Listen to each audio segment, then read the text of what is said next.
നമസ്കാരം. ഞാനെന്നുള്ളത് ഇന്ത്യയിലെ ഏറ്റവും പ്രൗഡ് ഫാദേഴ്സിൽ ഒരാളുടെ കൂടെയാണ്. മറ്റാരുമല്ല, ലോക കിരീടം ഇന്നലെ ഇന്ത്യക്ക് ചൂണ്ടിക്കൊടുത്ത സഞ്ജു സാംസന്റെ പിതാവ് ശ്രീ സാംസൺ വിശ്വനാഥൻ. നമസ്കാരം. നമസ്കാരം. നമസ്കാരം. ഇപ്പോൾ സഞ്ജു അല്പം മുമ്പ് ഫോണിൽ സംസാരിക്കുന്നത് കണ്ടു. ഈ കിരീടം വാങ്ങിക്കഴിഞ്ഞ് എത്ര തവണ ഇപ്പോൾ ഫോണിൽ വിളിച്ചു? ഇപ്പം തന്നെ വിളിച്ചത്. കാരണം ഇന്നലെ മൊത്തം തിരക്കിലായിരിക്കുമല്ലോ, ഒരുപാട് കാര്യങ്ങളില്ലേ. ടൂർണമെൻറ്റ് കഴിഞ്ഞാൽ പിന്നെ അതിൻ്റെ ഒരുപാട് സമ്മാനദാനം അത് ഇതൊക്കെ ഒരുപാട്. ഇന്നലെ അവൻ തന്നെ ഒരുപാട് ഇതുപോലത്തെ ഒരുപാട് കാര്യങ്ങളുണ്ടായി കാണും. അപ്പോൾ ഉറക്കെ എഴുന്നേറ്റപ്പോൾ വിളിച്ചു. സാധാരണ ഇത്തരം മത്സരങ്ങളൊക്കെ കഴിയുമ്പോൾ ഫോണിൽ സംസാരിക്കാറുണ്ടോ അച്ഛനുമായിട്ട്? ഇതൊന്നും വലിയൊരു കാര്യമാക്കി പോകുന്ന ഒരു ടീമല്ല ഞങ്ങൾ, അച്ഛനും മക്കളും. ഞങ്ങൾ ഇതിനു വേണ്ടിയാണ് വർക്കൗട്ട് തുടങ്ങിയത്. ബാല്യത്തിൽ ഇങ്ങനൊരു കാര്യങ്ങൾക്ക് വേണ്ടിയാണ് നമ്മൾ ചെയ്തു തുടങ്ങിയത്. ചെയ്തു തുടങ്ങുന്നതിൻ്റെ റിസൾട്ട് വരുമ്പോൾ നമ്മൾ അതേ ഉള്ളൂ. അതൊക്കെ മേലെ ഈ ഇതൊന്നും നമുക്കില്ല. നമ്മൾ ഇത്രേ ഉള്ളൂ, കഴിഞ്ഞു, സന്തോഷം. ഈ ചെറിയ വളരെ സിമ്പിളായിട്ട് താങ്കൾ പറയുമെങ്കിലും പ്രതിസന്ധികൾ കൊടുങ്കാറ്റ് പോലെ വന്നപ്പോഴും തളരാതെ നിന്ന് പിന്നീട് തിരിച്ചു വന്ന ഒരു മകൻ്റെ അച്ഛനാണ്. അത് താങ്കൾ ഒരു പക്ഷേ നേരിട്ട് കണ്ടിട്ടുണ്ടാകും, സഞ്ജു ആ പ്രതിസന്ധി എങ്ങനെ അതിജീവിക്കുന്നു എന്നുള്ളത്. എങ്ങനെയാണ് അത് സഞ്ജു അതിനെ ഒന്ന് അതിജീവിച്ച് വരികയും, നമുക്ക് ആ ന്യൂസിലൻഡ് പര്യടനമൊക്കെ ഓർമ്മയുണ്ട്. തുടർച്ചയായി പരാജയങ്ങൾ വരുന്നു. ഇവിടെ കാര്യവേണ്ടത് തന്നെ സഞ്ജുവിൻ്റെ വിഷമം നമ്മൾ കണ്ടതാണ്. അവനെ സംബന്ധിച്ച് അവനിത് വേറെ വല്ല കുട്ടികളെ അതിനും കളഞ്ഞിട്ട് പോകും. അവനോട് കാണിച്ച നമ്മുടെ അവനെ അവഗണിച്ച രീതികൾ, അവനോട് കാണിച്ച വിഷയങ്ങൾ, അവൻ ഡഗ് ഔട്ടിലിരുന്നിട്ട് മറ്റുള്ളവർ കളിക്കുമ്പം ഇവിടെ ഇരുന്ന് വേവണം. അവൻ്റെ മുഖം കണ്ടാൽ നമുക്ക് മനസ്സിലാവും എന്തോരം അവൻ ഡിസ്റ്റർബായി എന്നുള്ളത്. വേറെ വല്ല മക്കളാണെങ്കിൽ കളഞ്ഞിട്ട് പോകും. ഇപ്പോൾ എന്നോട് പറഞ്ഞ്, ഇപ്പോൾ എൻ്റെ ഭാര്യയോട് വന്ന് പറഞ്ഞിട്ട് പോയി, അച്ഛാ ഞാനിനി കളിക്കുന്നില്ല, ഞാൻ കളി മതിയാക്കും ഇതോടുകൂടെ. ഏത് സമയത്ത്? ഇപ്പോൾ 2 മാസം മുമ്പ് ഈ ന്യൂസിലൻഡ് ഈ പ്രോഗ്രാം കഴിഞ്ഞാൽ അച്ഛാ ഞാൻ മതിയാക്കുന്നു. ന്യൂസിലൻഡ് പര്യടനം പരാജയപ്പെട്ട സമയത്തായിരിക്കാം. അതിന് മുമ്പ്, അതിന് പോണതിന് മുമ്പ് ഈ ഏഷ്യ കപ്പിൽ ഇങ്ങനെയൊക്കെ വന്നില്ലേ, അങ്ങോട്ടും ഇങ്ങോട്ടും 5ാമത് 6ാമത് ഒരു T20 ഇൻ്റർനാഷണൽ ടൂർണമെൻറ്റ് 3 സെഞ്ച്വറി ഒരു 3-4 മാസം. അതെ. ഈ 3-4 മാസത്തിൻ്റെയൊക്കെയാണ് ഒരു 3 സെഞ്ച്വറി. അത് കഴിഞ്ഞ് പിന്നെ ഏഷ്യ കപ്പ് വന്നപ്പോൾ അവിടെ അവൻ്റെ പൊസിഷൻ നഷ്ടപ്പെട്ടു.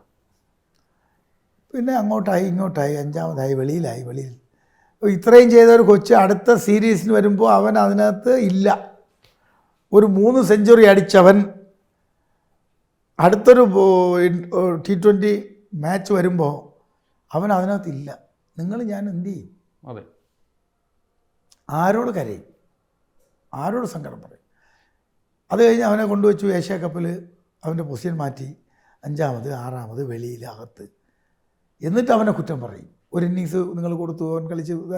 ഇവിടെ ഇന്ത്യ മൊത്തമുള്ള ജനങ്ങൾ, നമ്മുടെ മലയാളികൾ കുറേ പേര് ആവശ്യമില്ലാത്ത കമൻറ്റ്, എൻ്റെ മോൻ PR വർക്ക് ചെയ്തു, എന്നെ അങ്ങനെ ചെയ്തു. പക്ഷേ ആ പ്രശ്നത്തിന് സഞ്ജു അതിജീവിച്ച ഒരു രീതിയുണ്ട്. ഞാൻ മോഹൻലാലിനെ പോലെയാണ്, ഏത് പൊസിഷനിലും ഞാൻ ബാറ്റ് ചെയ്യുമെന്ന് പറഞ്ഞത് ഒരുപക്ഷെ സഞ്ജുവിൻ്റെ ആ ഒരു പ്രശ്നം മറികടക്കാനായിരിക്കും. അത് മറികടക്കാനല്ല, അവൻ ഞങ്ങളോട് സംസാരിച്ച് കഴിഞ്ഞു ഞാൻ കളി നിർത്തുന്നു. അപ്പോൾ എന്നോടും എൻ്റെ ഭാര്യയോടും സംസാരിച്ചു, അച്ഛാ അമ്മ ഞാനിതോടുകൂടെ കളി നിർത്തുന്നു, ഇനി ഞാൻ കളിക്കുന്നില്ല, എനിക്ക് മതി എന്ന് പറഞ്ഞ കൊച്ചാണ്. ഇപ്പം ന്യൂസിലൻഡിൻ്റെ പര്യടനം കഴിഞ്ഞു. അത് പിന്നെ അതിനുശേഷം ഇന്ത്യൻ ടീം ഉണ്ടാവുമെന്ന് കണ്ടില്ല, വിചാരിച്ചില്ല. വന്നു, പെർഫോം ചെയ്തു, അവസരം കിട്ടി, അവൻ കരുതിക്കൂട്ടി പെർഫോം ചെയ്തു. ഈ പെർഫോമൻസ് അവൻ കരുതിക്കൂട്ടി ചെയ്തതാണ്. പണ്ടത്തതുപോലെ പിള്ളേർ കളിച്ച് പോയില്ല അവൻ. അതെ. അവൻ്റെ ബാറ്റിങ്ങിൽ അവൻ മെച്യൂരിറ്റി കീപ്പ് ചെയ്തു. അവൻ മെച്യൂർഡായിട്ട് ഓരോ ഷോട്ടുകളും, സെലക്റ്റീവ് ഷോട്ടുകൾ. ഇന്നലത്തെ കളിയിൽ പോലും ഫസ്റ്റിൽ 4 ബോൾ ഡിഫെൻഡ് ചെയ്തവൻ. അല്ല, ഞാൻ പിന്നെ നമ്മൾ സാധാരണ മുമ്പ് കണ്ട സഞ്ജുവിനെ അല്ല ഈ വേൾഡ് കപ്പിൽ കണ്ടത്. ആ ഒരു മാറ്റത്തിൻ്റെ ഒരു കാരണം, അതിനുള്ള പിന്നിലുള്ള ആളാരായിരുന്നു? പിന്നിലുള്ള ആൾ അവൻ സ്വയമാണ്. പിന്നെ വേറെ എന്താണ്? അവൻ ഒരു പക്ക ബുദ്ധിമാനാണ്. അവൻ വളരെ ബ്രില്യൻ്റായ ഒരു കൊച്ചാണ്. ഒരു കാര്യം ഒരു തവണ പറഞ്ഞാൽ അത് അപ്പാവിടെ ഉൾക്കൊള്ളുകയും അതിനകത്ത് സക്സസ് ആവുകയും ചെയ്യുന്നൊരു കൊച്ചാണ്. ഈ വേൾഡ് കപ്പിൽ, ഏഷ്യ കപ്പിൽ അവനായിട്ട് ഇങ്ങോട്ടടിച്ചു. വീട്ടിൽ വന്നിട്ട് പറഞ്ഞ അച്ഛാ ഈ ടൂറോടെ ഞാൻ മതിയാക്കും. ഞാൻ പറഞ്ഞു ശരി, നീ പോയിട്ട് വാ, ബാക്കി നമുക്ക് നോക്കാം. അപ്പോൾ ഇപ്പോൾ ഈ അവസരം കൊടുത്തപ്പോൾ ക്വാർട്ടർ ഫൈനലാണ്. കളി തോറ്റാൽ വെളിയിൽ പോകും. അത് ഓക്കെ ആണല്ലോ. വെസ്റ്റ് ഇൻഡീസുമായിട്ട് നമ്മൾ കളി തോറ്റാൽ വെളിയിൽ പോകും, അതവനറിയാം. ഇപ്പോൾ ഇന്ത്യ മഹാരാജ്യത്ത് നടക്കുന്ന നമ്മുടെ ഹോം ഗ്രൗണ്ടിൽ നടക്കുന്ന നമ്മുടെ ടൂർണമെൻറ്റ് വേൾഡ് കപ്പ് ഇന്ത്യ വെളിയിൽ പോകുമെന്ന് കരുതി കളിച്ചോളും. എങ്ങനെയെന്ന് വെച്ചാൽ ഇങ്ങനെ അവൻ ഇതുവരെ കളിച്ചിട്ടില്ല. അവൻ്റെ എൻ്റെ ലൈഫ് ടൈമിൽ അവൻ ഇങ്ങനെ കളിച്ചിട്ടില്ല. അത്രയും പ്രഷർ സിറ്റുവേഷനാണ്. അങ്ങനെ അല്ല, അവന് പ്രഷറില്ലായിരുന്നു. നമ്മൾ കണ്ടില്ലേ വെസ്റ്റ് ഇൻഡീസിനെതിരെ സഞ്ജു ബാറ്റ് വീശുന്നത്, എന്തെങ്കിലും പ്രഷർ ഉണ്ടായിരുന്നോ? It's quite natural bat. കളിച്ചുകൊണ്ട് നിൽക്കുന്ന അഭിഷേക് ഔട്ടാകും. ഓക്കെ, അപ്പോൾ 10 റണ്ണിൽ അഭിഷേക് ഔട്ടാകും. അവിടെ സഞ്ജു റെസ്പോൺസിബിലിറ്റി ഫീൽ ചെയ്യുന്നു എന്ന് ഞാൻ കരുതും. അവനോട് ഞാൻ ഇതുവരെ സംസാരിച്ചിട്ടില്ല. ഞാൻ അവനെ പഠിക്കുന്ന ഒരാളാണ്, എനിക്കറിയുന്ന ഒരാളാണ്. അപ്പോൾ അവൻ എന്ത് ചെയ്തു? ഒരു വിക്കറ്റ് പോയി, എൻ്റെ ടീം ഇത്രയും വലിയ സ്കോർ ചേസ് ചെയ്യണം, കുറച്ച് സൂക്ഷിച്ച് കളിക്കണം എന്നൊരു ചിന്താഗതി അവൻ അവിടെ ഉണർന്നു. അത് കഴിഞ്ഞ് ഇഷാൻ വന്നു, ആ കുഞ്ഞ് 10 റൺ അടിച്ചു, അവൻ ഔട്ടായിപ്പോയി. അപ്പോൾ റെസ്പോൺസിബിലിറ്റി കുറച്ചുകൂടെ കൂടി. കരുതൽ കരുതൽ കരുതൽ ഈ കരുതലുകളെല്ലാം കൂടെ കൂടി ചേർന്ന് അവനൊരു സൂപ്പർ ഇന്നിങ്സ് ഗിഫ്റ്റ് കിട്ടി. അവൻ സ്വയം എടുത്തു. അത് കഴിഞ്ഞാൽ 2 ഇന്നിങ്സിലും ആ പ്രതിഫലനം കണ്ടു. ആണ് വന്നത് ഇങ്ങനെയാണ്. ആ വഴക്കമാണ് ഈ വന്നത്. ഈ കളി നിർത്തിയിട്ട് പോകാൻ പോണ എൻ്റെ കുഞ്ഞ് ലോകത്തിന് എവിടെ എടുത്താലും എൻ്റെ മോനെ പോൾത്തുന്നു, എവിടെ എടുത്താലും എൻ്റെ മോനെ. ഇത് കേൾക്കുമ്പോൾ ഞാൻ രാത്രി മൊത്തം ഉറങ്ങാറില്ല. ഞാൻ സോഷ്യൽ മീഡിയ എടുത്ത് വയ്ക്കും. ഇതേ ഇകഴ്ത്തലുള്ളപ്പോഴും ഈ അതേ ഫീൽ ഉണ്ടാവുമല്ലോ. ഒരുപാട് ഇകഴ്ത്തൽപ്പെട്ടു, ഒരുപാട് സഞ്ജുവിനെ കുറ്റം പറഞ്ഞു. അത് ഞാൻ കേൾക്കില്ല. അതെ അതെ, എൻ്റെ മോനെ കുറ്റം പറഞ്ഞാൽ എനിക്ക് കേൾക്കില്ല. ഞാൻ നോക്കുമ്പം എൻ്റെ മോനെ കുറ്റം ഞാൻ ഒരു ചീത്ത വിളിക്കും, മാറ്റിക്കളയും. അവൻ്റെ രണ്ടാമത് വാക്ക് കേൾക്കാൻ നിൽക്കില്ല. കാരണം ഇവൻ അറിഞ്ഞുകൂടെ എൻ്റെ മോനെന്തെന്ന്. എൻ്റെ മകനെ ഇകഴ്ത്തുന്നവൻ അവനറിയില്ല സഞ്ജു എന്തെന്ന്. എവിടെയോ കേട്ടു, എന്തോ അറിഞ്ഞു, അങ്ങനെയുള്ളവനാണ് എൻ്റെ മകനെ ഇകഴ്ത്തുന്നത്. അവൻ്റെ കൂടെ ഇരുന്നവൻ, അവനെ ഫീൽ ചെയ്തവൻ, അവൻ്റെ സൗഹൃദം കിട്ടിയവൻ, അവൻ്റെ കൃത്യമായിട്ട് അവൻ്റെ ക്രിക്കറ്റിനെ കണ്ടറിഞ്ഞവൻ ഒരിക്കലും സഞ്ജുവിനെ ഇകഴ്ത്തില്ല. ഇത് എനിക്കറിയാം. എൻ്റെ മകനെ ഏതെങ്കിലും ഒരുത്തൻ ക്രിക്കറ്റിൽ ക്രിറ്റിസൈസ് ചെയ്യണമെങ്കിൽ അത് എൻ്റെ മകനെക്കുറിച്ച് കൃത്യമായിട്ട് അറിയാത്തവൻ, അവൻ അൺനോൺ പേഴ്സൺ. ഞാൻ പോണ വഴിയിൽ പട്ടി കുറയ്ക്കുന്നു, ഞാൻ മാറ്റിക്കളയും.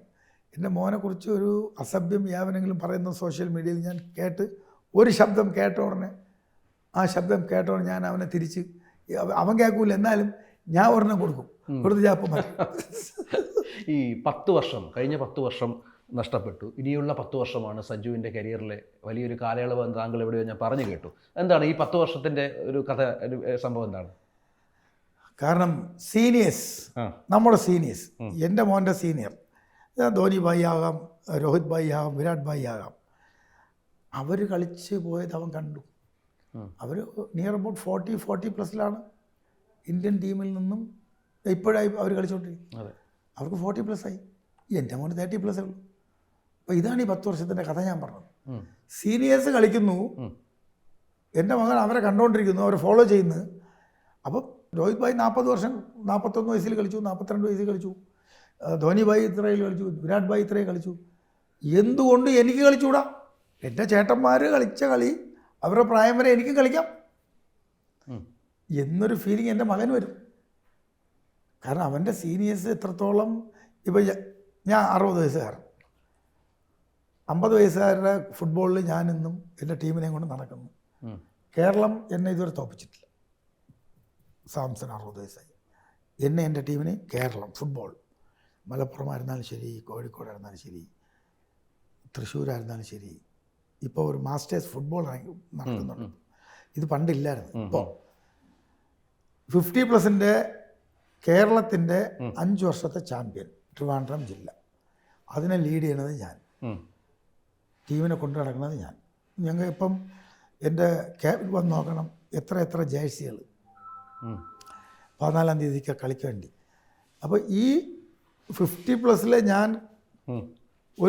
എൻ്റെ കൂടെ ഒരു 55+കാരനുണ്ടെങ്കിലേ അയാൾ കളിക്കണമെങ്കിലേ, ഇപ്പോൾ ഞാൻ ഊഹിക്കും, ഇപ്പോൾ ഒരു സലീം ചേട്ടൻ തൃശ്ശൂരിൽ, സലീം ചേട്ടൻ അക്ബർ ട്രാവൽസിൻ്റെ ഫുട്ബോളിൻ്റെ എല്ലാം അദ്ദേഹം അദ്ദേഹം 65 വയസ്സായി, ഞങ്ങൾ ഒരുമിച്ച് കളിക്കുന്നു.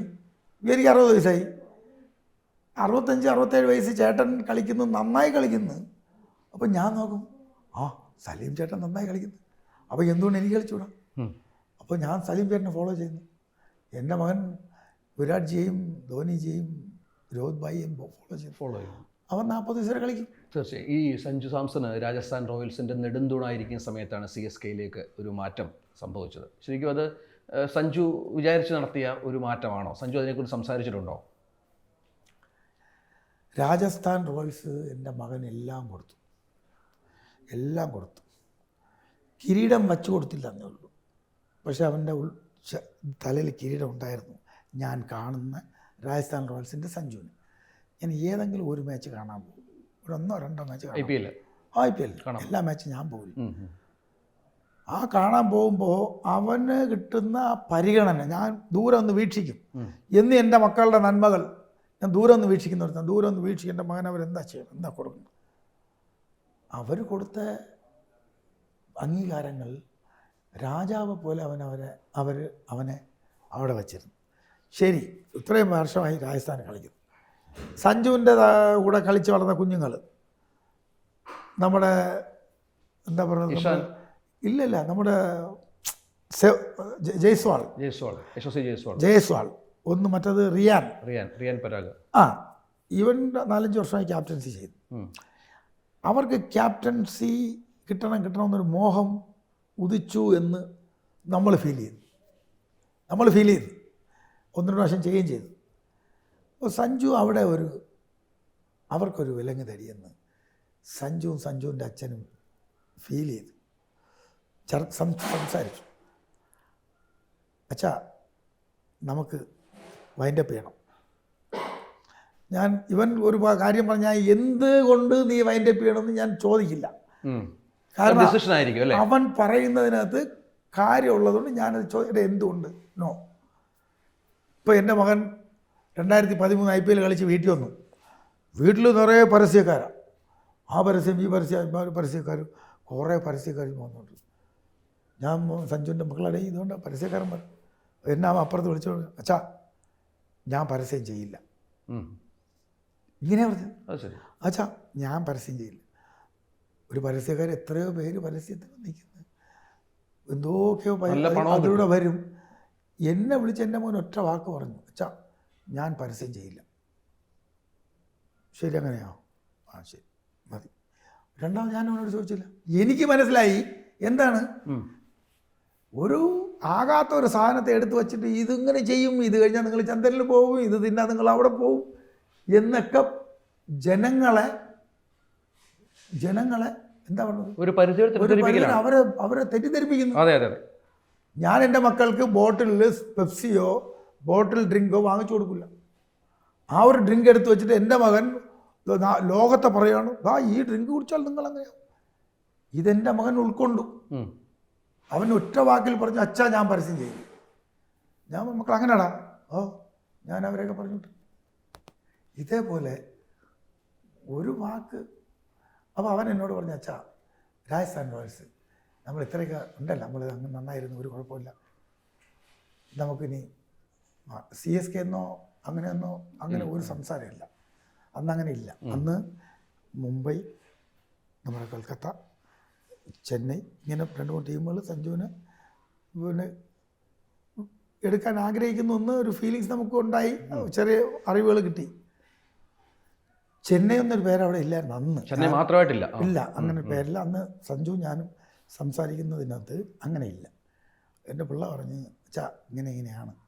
അപ്പം ഞാൻ ഉടനെ മനസ്സിലാക്കി, ഓഹോ അവിടെ ജയ്സ്വാളിന് ക്യാപ്റ്റൻസി വേണ്ടി ഓൾറെഡി അവൻ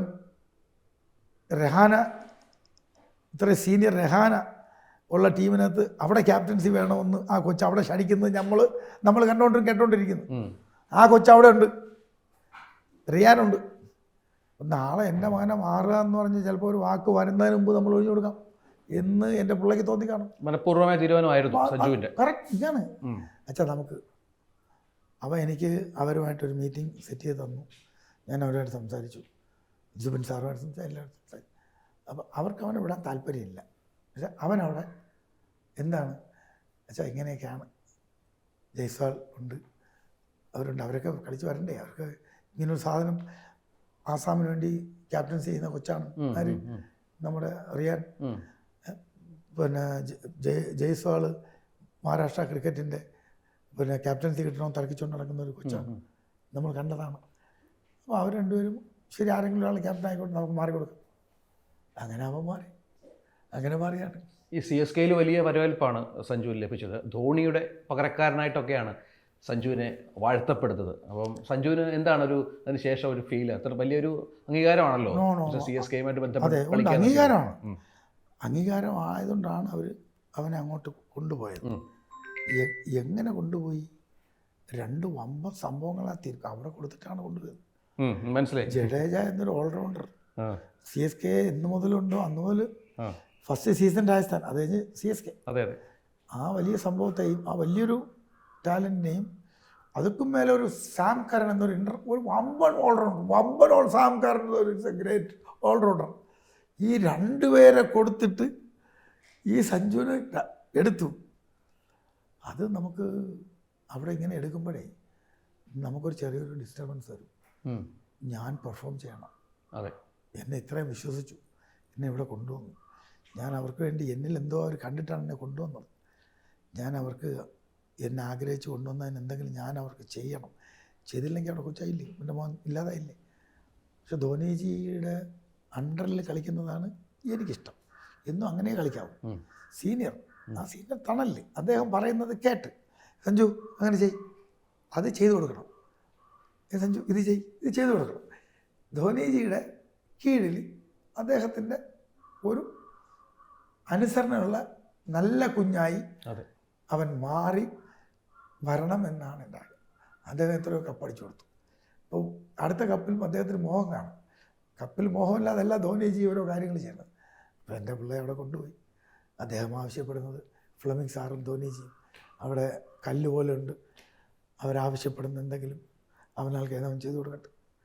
ദൈവം അവൻ അനുഗ്രഹിക്കട്ടെ. ഈ സച്ചിനെ കുറിച്ച് ഒരുപാട് വാചാലാകുന്ന സഞ്ജുവിനെ കണ്ടു. ഈ മത്സരത്തിന് ശേഷം തലേദിവസം പോലും സച്ചിൻ സംസാരിച്ചു എന്ന് പറഞ്ഞു. ഈ ഒരു പ്രതിസന്ധി ഘട്ടത്തിൽ സച്ചിനാണ് തന്നെ തുണച്ചത് എന്ന് പറഞ്ഞു. സച്ചിനെ പോലൊരു മഹാനായ താരം സഞ്ജുവിനെ സപ്പോർട്ട് ചെയ്യണമെങ്കിൽ എത്ര വലുതാണെന്ന് നോക്കൂ.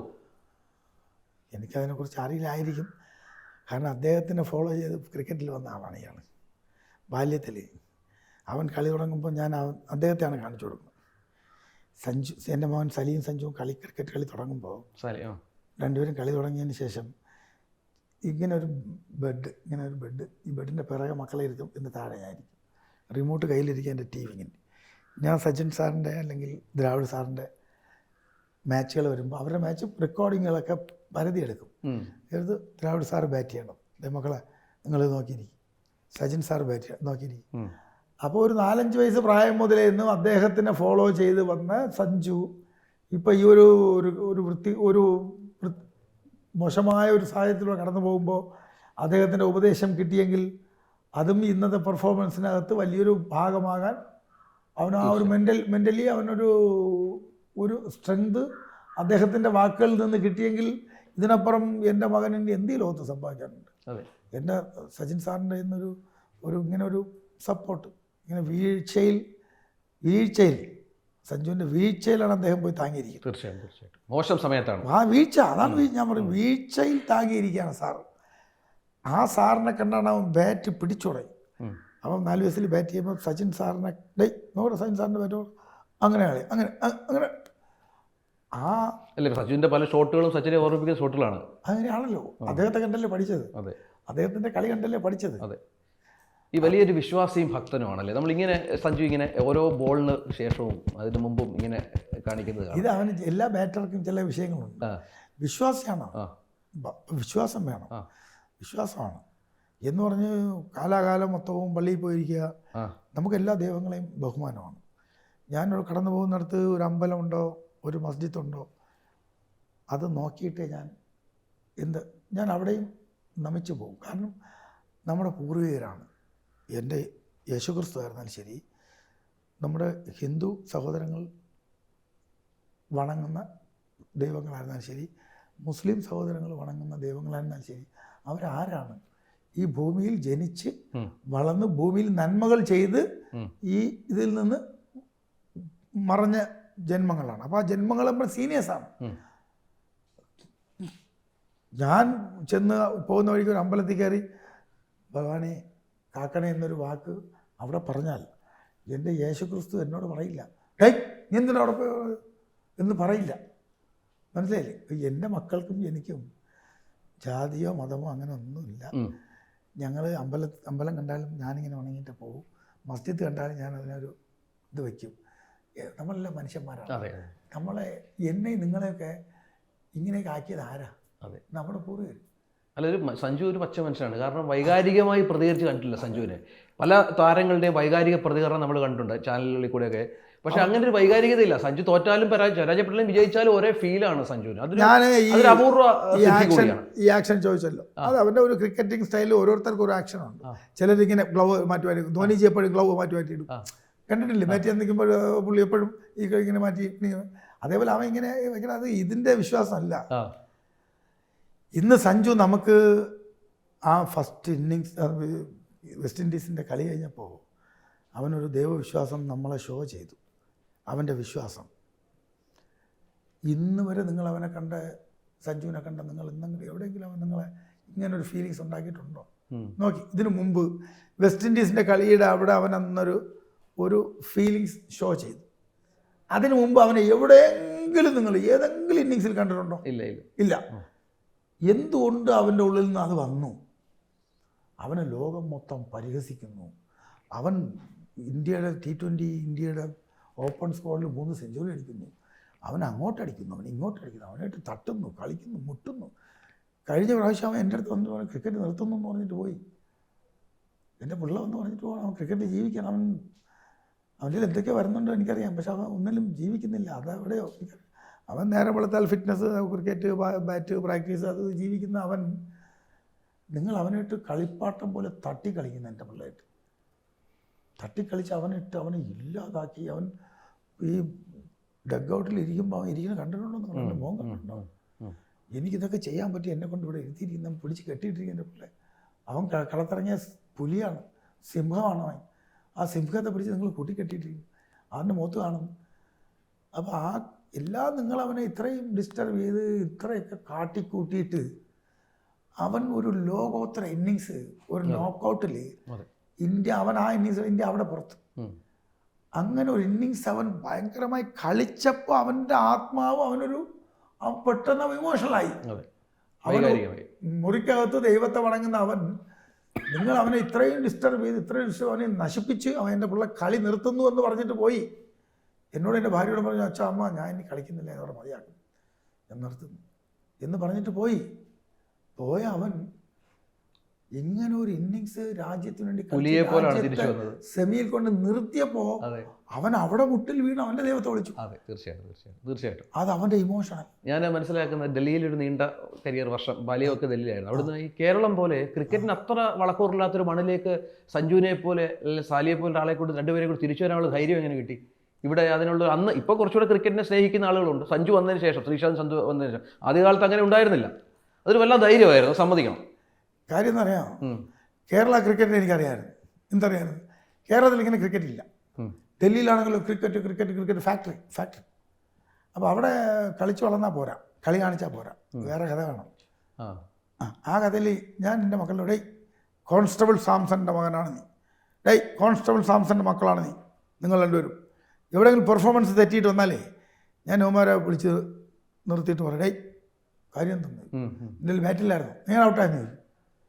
എടാ നിൻ്റെ അച്ഛൻ കോൺസ്റ്റബിൾ സാംസണാണ്, നീ പോയി കളിക്കുന്നത് IPS കാരൻ, IAS കാരൻ, വലിയ രാഷ്ട്രീയക്കാരൻ, വമ്പം ബിസിനസ്മാൻ, അവരുടെ മക്കളോടാണ് നിങ്ങൾ നിൽക്കുന്നത്. അവിടെ നിൻ്റെ അപ്പം കോൺസ്റ്റബിളാണ്, ഒന്നും ചെയ്യാൻ പോകില്ല. നിൻ്റെ ബാറ്റ് കൊണ്ട് നീ ചെയ്തിട്ട് വരണം, ഒരു ദിവസം വന്ന് പറഞ്ഞു, അച്ഛാ ഞാൻ 98 അടിച്ച്. 98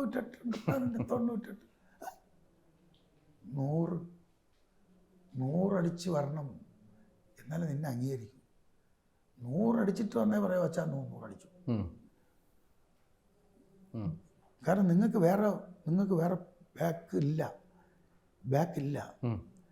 നിങ്ങളുടെ അച്ഛൻ അധ്വാനിക്കുന്നത് അത്രയും നിങ്ങളുടെ വിദ്യാഭ്യാസം റോസറി സ്കൂൾ ഡൽഹിയിൽ senior secondary school rosary senior secondary school അന്നൊരു 3000 ചില്ലർ വേണം ഒരാൾക്ക് 3 മാസത്തിൽ വർഷം അടയ്ക്കണം. ഓ, അന്ന് അടയ്ക്കണം. ഏത് വർഷമായിരുന്നു ഇത് പിന്നെ 2000 സ്റ്റാർട്ട് 98 99 ഒരാൾക്ക് 2 പേര് പഠിക്കുന്നു, 2 പേർക്ക് ക്രിക്കറ്റ്. 2 പേരെ ക്രിക്കറ്റ് കളിപ്പിക്കണമെങ്കിൽ 500 രൂപ ഫീസ് ഒരാൾക്ക്. ഷൂ മുതൽ ഹെൽമെറ്റ് വരെ എല്ലാം ക്വാളിറ്റി മെറ്റീരിയൽസ്. ഇതിൽ എൻ്റെ മക്കളുടെ പെർഫോമൻസ് അവർക്ക് എന്തെങ്കിലും ചെയ്യും. ഇനി നിങ്ങൾ ചോദ്യത്തിൽ വന്നില്ല സാറേ എന്നറിയാമോ, കേരളം പോലൊരു ക്രിക്കറ്റ് ഇല്ലാത്തടത്ത് എങ്ങനെ വന്നു? അപ്പോൾ ഞാൻ എൻ്റെ ശ്രീമതിയായിട്ട് ചർച്ച ചെയ്ത് അവളോട് പറഞ്ഞു, നമ്മൾ വിടുന്നു, നമ്മുടെ മക്കൾക്ക് ഇവിടെ ഒരു സെലക്ഷൻ ട്രയൽസിന് പോയി, ഒരു ട്രയൽസിന് പോയി അവന് കിട്ടിയിരിക്കണം, കിട്ടിയില്ലയോ ഞാൻ ഡൽഹി വിടുന്നു. ചേട്ടാ അങ്ങനെ പറ്റൂല, ഇങ്ങനെ പറ്റില്ല, അയ്യോ പഠിക്കുന്നു, അയ്യോ ചേട്ടൻ്റെ ജോലിയോ. ഞാൻ പറഞ്ഞു എങ്ങനെ തന്നെ എൻ്റെ ശ്രീമതി കൊച്ചു നിനക്കെന്താ ജോലി? ഞാൻ എൻ്റെ ഭാര്യയോട് ചോദിച്ചു, നിനക്കെന്താ ജോലി? ഞാൻ നിങ്ങളെയൊക്കെ നോക്കുന്നു, വീട്ടിലെ കാര്യങ്ങൾ നോക്കുന്നു, വെളിയിൽ വല്ല കാര്യങ്ങൾ നോക്കാൻ പറയുന്നുണ്ടോ? ഇല്ലല്ലോ. മക്കളെ നോക്കുന്നു, നിന്നെ നോക്കുന്നു, എന്നെ നോക്കുന്നു, വീട്ടിൽ ഭംഗിയായിട്ട് കാര്യങ്ങൾ ചെയ്യും. വല്ല ബുദ്ധിമുട്ടുണ്ടായിട്ടുണ്ടോ? ഇല്ല. എന്നെക്കുറിച്ച് നീ എന്നെ ഇൻസ്പെക്ടറെ അല്ലല്ലോ കെട്ടിയത്, അല്ലെ നീ സാംസണല്ലേ കെട്ടിയത്, അല്ലെ സാംസണിൻ്റെ വീട്ടിലെ ജോലി ഇല്ലല്ലോ. ഉണ്ടരുത്, പാക്കപ്പ് വിട്ടു. ഭാരിച്ച കാര്യങ്ങളൊന്നും നീ തലയിടരുത്. നിനക്ക് ഇന്ന് എന്ത് കിട്ടുന്നോ, നിൻ്റെ മക്കൾക്ക് എന്ത് കിട്ടുന്നോ അത് ഇനിയും കിട്ടും. സാംസൺ ജോലി വിട്ട് സാംസൻ്റെ മക്കളെയും ഭാര്യയും കൊണ്ട് നാട്ടിൽ വന്ന് നിർത്തിയാൽ എനിക്ക് 2 കൈകളുണ്ട്, ഞാൻ എന്ത് ജോലിയും ചെയ്യും. നിനക്ക് ഇന്ന് കിട്ടിക്കൊണ്ടിരിക്കുന്നത് അന്നും കിട്ടും. നീ വാ, നമുക്ക് പോവാം. നമ്മുടെ മക്കൾ ഇവിടെ കിടന്നാൽ ശരിയാവില്ല. കേരളത്തിൽ ക്രിക്കറ്റ് വലുതില്ല. നിൻ്റെ മക്കൾ ഇവിടെ 25 വയസ്സുകാരെയാണ് അടിക്കുന്നത്. നിൻ്റെ മോൻ 8 വയസ്സ് പ്രായം, 9 വയസ്സ് പ്രായം. അവൻ 25 വയസ്സുകാരൻ നിലത്ത് തൊടിക്കുന്നില്ല, 2 പേരും. നിൻ്റെ മക്കൾ 2 പേരും 25 വയസ്സുകാരന്മാർ ബോൾ ചെയ്യാൻ വരും. പിന്നെ ബാസ്കറ്റ് ബോൾ ഗ്രൗണ്ടിൽ 22 യാർഡ് പോയിട്ട് ഞാൻ 50 യാർഡിൽ കൊണ്ടുവയ്ക്കും, 15 യാർഡിൽ കൊണ്ടുവയ്ക്കും. 22 യാർഡ് കഴിഞ്ഞ് എൻ്റെ മക്കൾ ഔട്ടാക്കാന്മാർ പടാപ്പാടും ഔട്ടാക്കില്ല, ഔട്ടാക്കാൻ പറ്റൂല, വരുന്നു നടക്കില്ല. എൻ്റെ പിള്ളേർ ഔട്ടാക്കാൻ ഈ സീനിയർ ക്രിക്കറ്റേഴ്സിന് പറ്റും, ബോളേഴ്സിന് പറ്റില്ല. ഞാൻ എന്നിട്ട് പറയാം 50 യാർഡിൽ കൊണ്ട് വെച്ചു കൊടുക്കും. എൻ്റെ പയ്യന്മാരാണ് ജൂനിയേഴ്സ് ക്രിക്കറ്റേഴ്സ് ഡിപ്പാർട്ട്മെൻറ്റ്. ഞാൻ ഫുട്ബോൾ സീനിയർ ഡൽഹി പോലീസിൻ്റെ എൻ്റെ പിള്ളേർ അവന്മാർ എറിഞ്ഞു കൊടുക്കും. 15 യാർഡിൽ വെച്ച് വന്ന് ഒരേ എറിയണം, പടക്കം എറിയും. ഞാൻ എൻ്റെ മക്കളുടെ കംപ്ലീറ്റ് ഹെൽമെറ്റ് അത് ഇതെല്ലാം അവന്മാരെ അടിയോടെ അടിച്ച് വളർന്നവന്മാരെ. അപ്പം ഞാൻ എൻ്റെ ഭാര്യയോട് പറഞ്ഞു, നിൻ്റെ മക്കളെ 10ാം ക്ലാസ് ജയിച്ചതിന് ശേഷം ഡൽഹിയിൽ നിന്ന് അവിടെ കൊണ്ടുപോയാലേ അന്ന് അവന്മാർ മെച്ചൂർഡാവും, സാധാരണ പിള്ളേരെ പോലെ അവന്മാരാവും. ഇന്ന് നിൻ്റെ മോൻ 10 വയസ്സ് പ്രായം, ഇവൻ അവിടെ ചെന്നിട്ടേ 25 വയസ്സുകാരനെ അടിക്കണ കണ്ടാലേ കേരളത്തിൻ്റെ കംപ്ലീറ്റ് ക്രിക്കറ്റ് വീക്ഷിക്കുന്നവരും നിൻ്റെ മക്കളെ സപ്പോർട്ട് ചെയ്ത് തുടങ്ങും, നിൻ്റെ മക്കളെ സ്നേഹിച്ചു തുടങ്ങും. ക്രിക്കറ്റിൽ അവർക്ക് കിട്ടുന്ന അംഗീകാരമേ ഇവന്മാർ 10ാം ക്ലാസ് കഴിഞ്ഞ് ഞാൻ കൊണ്ടുപോയിട്ട് കാര്യമില്ല, നമുക്ക് പോവാം, ബാറ്റ് ചെയ്യാൻ പ്രമാണം പാക്ക് ചെയ്യ കുഞ്ഞെന്ന് പറഞ്ഞ് പാക്ക് ചെയ്ത് വന്നിറങ്ങി മെഡിക്കൽ കോളേജ് ഗ്രൗണ്ടിൽ ഞാൻ എൻ്റെ മക്കളെയും കൊണ്ട് ചെന്നിറങ്ങി. ബിജു ജോർജ് സാർ പറഞ്ഞു, എന്ന് പറഞ്ഞ മക്കൾ, എൻ്റെ മക്കൾ വൈറ്റ് സിറ്റ് ഇറങ്ങുന്നത് പ്യുവർ വൈറ്റ്. 2 പേര് ഞാൻ മക്കളെ വേണം ഡ്രസ്സ് ചെയ്യണമെന്ന് പറഞ്ഞാൽ അപ്പുറത്തോട്ട് 2 പേരും ഡ്രസ്സ് ചെയ്തു. എൻ്റെ മൂത്ത മോനോട് പറഞ്ഞാൽ സലി എന്തേ സാറേ ഞാൻ ബോളും ചെയ്യും ബാറ്റും ചെയ്യും. എന്നാ നീ ബാറ്റ് ചെയ്യും, എടുത്തിട്ട് വന്നു പറഞ്ഞു. ബാറ്റ് ചെയ്യാൻ വന്നു. സലിമോൻ 3 ബോൾ ബാറ്റ് ചെയ്തു. 3 ബോൾ ബാറ്റ് ചെയ്ത്. ഇപ്പോൾ എൻ്റെ സഞ്ജുമ എന്തൊക്കെ കഥ പറഞ്ഞ് ഞാൻ കേൾക്കാൻ എനിക്കറിയില്ല, അവൻ്റെ ചെറിയ പ്രായം, ചിലത് മറന്നു, എനിക്ക് മറക്കില്ല, ഓരോരോ മൂവ്മെൻറ്റ് മറക്കില്ല. എൻ്റെ സലിമോൻ 3 ബോൾ ബാറ്റ് ചെയ്തു. ഉടനെ സലിയെ വിളിച്ചു, മതിയെന്ന് പറഞ്ഞു. ഇയാൾ ബിജു സാറ് ഫോൺ എടുത്തു, ആരോടോ എന്തോ വിളിക്കുന്നത് കേട്ടു. അത് കഴിഞ്ഞോണ്ട് എൻ്റെ അടുത്ത് വന്നു, സലിയേയും കൊണ്ട് വയനാട് പോകാമോ, ഇതാണ് ചോദ്യം. ഞാൻ ഞെട്ടിപ്പോയി. കാരണം ഇന്നലെ, അതായത് ഇന്ന് എൻ്റെ മക്കൾ ട്രയൽസിന് അവിടെ എത്തി, ബിജു സാറിൻ്റെ. ഇന്നലെ ഞാൻ KCL എത്തി. ഡൽഹിയിൽ നിന്ന് വണ്ടി ഇറങ്ങി ഞാൻ നേരെ KCL എൻ്റെ മക്കളെയും ഭാര്യയായിട്ട് KCL എത്തി. ലഗേജൊക്കെ വീട്ടിൽ വിട്ടു. അവിടെ ചെന്ന് 15 സെലക്ഷൻ ട്രയൽസ് കഴിഞ്ഞിരിക്കുന്നു. രാവിലെ കഴിഞ്ഞ് വൈകുന്നേരം. ശരി. അപ്പം ഞാൻ KCLയുടെ അവിടുത്തെ ഓഫീസേഴ്സിനോട് റിക്വസ്റ്റ് ചെയ്യുന്നു, സാറേ എൻ്റെ മകൻ സലിയ ഇവൻ 15 എലിജിബിളാണ്, ഇപ്പം നല്ലൊരു ക്രിക്കറ്ററാണ്, സാറേ ഇവന് ആ ക്യാമ്പിലൊന്ന് വച്ച് നോക്കിക്കൂടെ എന്ന് റിക്വസ്റ്റ് ചെയ്തു.